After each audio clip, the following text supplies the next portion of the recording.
Look, Mourinho is playing an incredibly dangerous game right now. We need to talk about this because it is, I mean, it's getting out of hand. We are watching the manager of this club lean completely into this modern era of anti-bullying to protect Vinicius Jr. He's treating him like this perpetual victim where, the whole world is out to get him, everyone is against you, and feeding that monster simply has not worked for this club. It's a PR shield. Well, it's not just about the emotional coddling, right? Because that's one thing. The real issue is the structural reality. I mean, we are talking about the fact that the club is contemplating throwing, 160 million euros in his face for a 6-year renewal? It's absurd. You are kneeling the entire vestiary, the entire tactical setup to a player who, if we were being completely objective about what we're seeing on the grass, is fundamentally regressing. Oh, completely. It's an absolute outrage. The idea of this renewal, given what we are actually seeing week in and week out, is mind-boggling because if you strip away the noise and just look at the tactical reality, he is demonstrably worse than he was last season. And he's miles off his absolute peak from, 2 years ago. Exactly. So let's break down that regression. What is actually breaking down in his game right now? Well, it's a regression in his core mechanisms. So look at his movement patterns. He has lost that lethal half step of pace that used to just terrify defenders. Right. And his trickery, which was his bread and butter, it's become completely predictable. I mean, he's a player of very few tricks right now. Yeah, you know what he's going to do before he does it. Exactly. Yeah. He doesn't take the ball deep in his own half and just single-handedly drive the team into the opposition's final third anymore. He doesn't attack the space. But, okay, so why is that? Is it a physical drop-off, or is it, we have to talk about the Mbappé effect. Oh, absolutely. You have to connect the why directly to Mbappé as a rival. Because since he got here, the spatial economics of this team have completely shifted.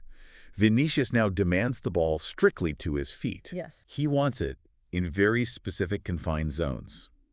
He has completely stopped making those explosive runs into empty space because, well, that space is now occupied by the gravitational pull of Mbappé. Right, but let me push back on this a bit, or at least play devil's advocate, because we hear this all the time. If Mbappé prefers the left side and that central left channel, why can't Vinicius just adapt and invert to the right wing? Like, we see elite players switch wings all the time. Is he just being stubborn? It's not just psychological stubbornness, though there might be some of that. It really comes down to the biomechanics of being an inverted winger. Okay, break that down. So Vinicius is right-footed. When a right-footed player is stationed on the left wing, their natural body shape opens up the entire pitch to them. So when they receive the ball, they can effortlessly cut inside toward the center, which puts the ball directly on their strong foot for a shot. Right, the classic Arjen Robben move, but on the other side. Exactly. It's a devastating mechanism. But when you move that same right-footed player to the right wing, the geometry completely flips. Their body is naturally facing the sideline. So to shoot, they have to stop, pivot their entire body, or, rely on crossing the ball down the line with their right foot. And crossing is definitely not his elite trait. No, not at all. His runway for cutting inside is completely gone on the right side. So you're asking him to essentially right with his non-dominant hand while sprinting full speed. Yeah, that makes sense. We are essentially keeping him in this glass bubble, pretending he's still the king of Europe when the crown is very clearly slipping. But the counter-argument that you always hear from the people defending him is the raw stats. They point to La Liga and say, look, he's still scoring.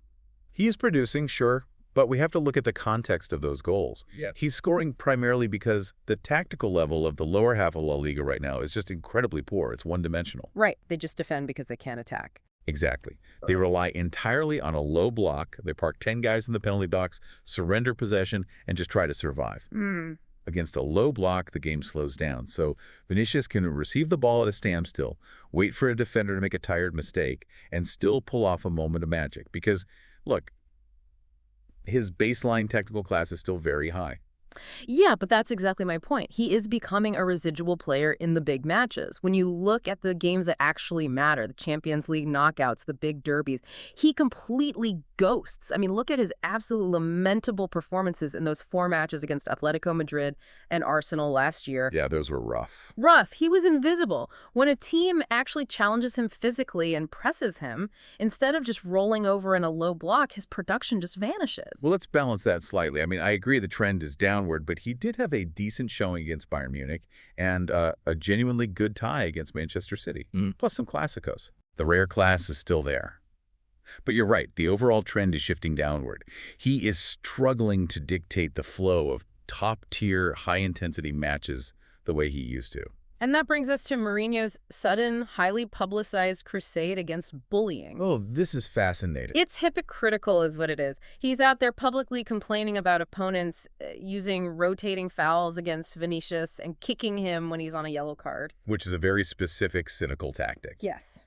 Player A fouls him hard, gets a yellow. Then the manager says, okay, player A, no more tackles. Player B, it's your turn to foul him. Right. It completely breaks the attacker's rhythm without anyone getting a red card. And Mourinho is standing at a press conference acting morally offended by this. Mourinho, the guy who literally invented these dark arts. Yep. Go back a decade. Look at what he did against prime Messi. He deployed Pepe, Sergio Ramos, that entire defensive unit to execute systematic rotating fouls to break Messi down. He literally authored the playbook that is now being used against his own player. He did. It's a peak irony. But, you know, Mourinho is a pure pragmatist. He doesn't actually care about the ethics of it. No, of course not. He literally warned Vinicius in the tunnel at halftime. We all saw it. He warned him to control his goal celebrations because he was on a yellow card. Right. Mourinho knows exactly the world Vinicius has created for himself. He knows Vinicius is a walking red card risk, capable of taking his shirt off to taunt the fans and getting sent off for nothing. So Mourinho was just trying to educate him, to help him survive this hostile environment. The environment Mourinho helped create. Exactly. But the education isn't working because the emotional control just isn't there. And this whole protection racket Mourinho is running brings me to his quotes about the World Cup. This absolutely blew my mind. Oh, grouping him with Mbappé and Bellingham. Yes. Mourinho claimed that Vinicius, Mbappé, and Bellingham all had equally impactful World Cups. That is a myth. It's a delusion that only exists in the minds of, like, Vinicius psychopaths and deluded fans. It's a wild comparison. It's insane. Let's look at the facts. Vinicius scored against Haiti, he scored against Scotland, and he scored against Morocco. And then completely disappeared from the movie. Exactly. To compare his tournament to Mbappé, who is literally on track to be the greatest World Cup goal scorer in history, or Bellingham, who ran the midfield for England, it's just absurd. It is. Statistically and historically, you just can't equate them. Mourinho is just using the World Cup as a PR shield for Vinicius. True. But honestly, if we set the PR spin aside, what Mourinho said immediately after that about Jude Bellingham was a massive tactical revelation. Oh, I completely agree. Because he finally said the quiet part out loud about Jude's true position. Right. He outright refuses to play Jude as a number 6 or a number 8. Which is exactly what we've been saying. You cannot put dams in the ocean. That's a great analogy. If you force Bellingham away from the box, if you drag him deep into his own half to dictate possession, it's like playing without him entirely. You're taking a Ferrari and using it to plow snow. Exactly. Yeah. Bellingham's core mechanism isn't slow, methodical build-up passing. His superpower is his late arrival into the penalty box. Yes. He has to be near the goal to link up with the attackers. He waits in the blind spot and then turns on the jets to arrive just as the defense commits. Yeah. But, and here is where the math gets terrifying for this team. Here comes the domino effect. Right.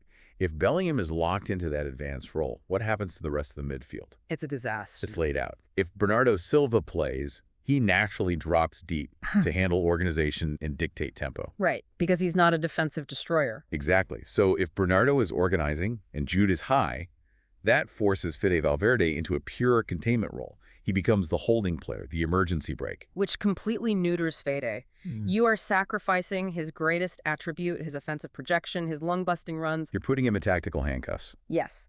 But if you want to unleash Fede, you have to play him alongside a true defensive anchor, like Tchouaméni or Camavinga. Right, the double pivot. If you play the double pivot, Fede is unchained. He can attack the box. But if you do that and keep Bellingham high, where does Bernardo play? He doesn't. Or he plays out of position. The pieces don't fit. They don't. And this leads us to the ultimate tactical time bomb. Because we've got Vinicius, who is untouchable with his €160 million contract. We've got Mbappé, who is obviously untouchable. We've got Bellingham locked into the advanced role. So what does this mean for Arda Güler? It means he is totally screwed. I mean, where does he play? Well, Mourinho stated it pretty clearly. Arda absolutely cannot play the double pivot yet. He cannot do the Modric role. Which makes sense. I mean, he doesn't have the defensive scanning yet. Right. Modric knew where the passing lanes were before he even lost the ball.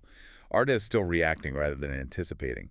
He's a prodigy on the ball, but he lacks that off-the-ball reading required to be the shield in a Mourinho system. So if Arda can't play deep and Bellingham is occupying the advanced midfield role, You see the prop? Arda and Bellingham are fighting a brutal, uncompromising war for the exact same slice of the pitch. The exact same role, the exact same zones, and the exact same minutes. I mean, they played together today, sure, but that was against a weak team in a low block, long-term, against City, against Bayern. This coexistence is a ticking time bomb. It is mathematically impossible to stick them all on the grass. You have a system groaning under the weight of localized talent. Will it implode trying to keep the 160 million man, the French superstar, the English engine, and the Turkish prodigy all happy? Someone's ego is going to get crushed. Oh, absolutely. So here's the brutal reality we are facing. When the Champions League knockout stages hit and Mourinho's back is against the wall, someone has to sit. If you have to bench one to save the tactical balance of this team, who sits? The 160 million euro victim or the Turkish prodigy? It's the million-dollar question, or, well, the 160 million euro question. Right. But, you know, what if, and hear me out on this, what if this isn't actually a tactical crisis at all? What do you mean? Like, we sit here, we analyze the heat maps, we talk about the double pivot, the spatial economics, but look at the history of these mega clubs, the Galacticos, PSG. Is it possible that the role of a modern football manager at this level is no longer about tactics? Oh, I see where you're going. What if elite management is now purely about brand management, corporate diplomacy, ego mitigation? Maybe Mourinho isn't struggling to find a footballing solution. Maybe he's just trying to manage a billion-dollar PR portfolio where benching the wrong player literally tanks the club's commercial value. That is, wow, that is a slightly terrifying lens to view this through. Right. Are we analyzing tactics or are we analyzing corporate survival? Are we watching a football team or a corporate reality show that happens to involve a ball? Because if it's the latter, Mourinho might be doing exactly what he was hired to do, keeping the brands happy, even if the spatial economics on the grass are completely broken. Exactly, and this is why we do this. Listen, if you want the raw, unfiltered truth about this club, no PR spin, no bubble wrapping the superstars, you need to be following Burnaby Notes right now. We are here every day breaking down the actual mechanisms of this team. Yeah, I mean, while Mourinho is busy educating Vinicius on how to survive a yellow card, we are here educating the fan base. So do yourselves a favor, hit subscribe on YouTube, follow us on Instagram and TikTok, join the daily tactical war room. Do it and sound off in the comments right now. We want to hear from you. The Arda versus Bellingham dilemma, who sets? Is it tactics or is it brand management? Let us know and we'll see you in the trenches for our next deep dive.